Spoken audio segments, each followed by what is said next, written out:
And this is the story of two Chinas, or one China with a split personality. China the dragon that threatens anybody who dares to question its narrative, and China the victim that has the rhetoric of victimhood deeply embedded in its narrative.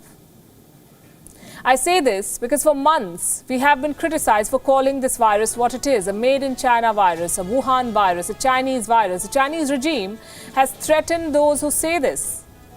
It's racist, they say. For months we've been told that the virus must not be identified by the place of its origin. Don't call it the Wuhan virus, they say. It is wrong. It stigmatizes a country or a region. China kept preaching the world. But the same rules, it seems, do not apply to China. Let me show you something. A tweet by the Chinese state-run newspaper Global Times. It's from the 23rd of April. Let me quote what it says. China's Ministry of Agriculture and Rural Affairs warned in a Wednesday circular about the risk of African horse sickness spreading into China. The nearest outbreak in Thailand is only 800 kilometers away from China, posing a relative high risk.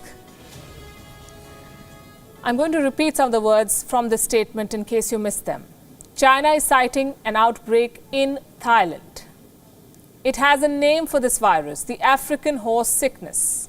Not only is China labeling another country as the source of this outbreak, it is also being racist by calling it the African horse sickness. Wouldn't this lead to stigmatization of African and Thai nationals? I hope not. All I want to do is expose China's hypocrisy, especially given how much racist hatred Africans are already suffering in China. Across the country, the African community has been blamed for the second wave of coronavirus cases. African nationals have been spat on and attacked in China. They're not being allowed to enter shops. The Chinese regime has no moral authority whatsoever to complain about racism or disinformation regarding its response. And yet, some global platforms think otherwise.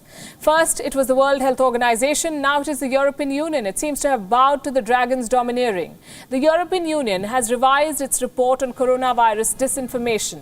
The EU has softened its criticism of China's handling of the outbreak. Sentences about China's global disinformation campaign have been removed.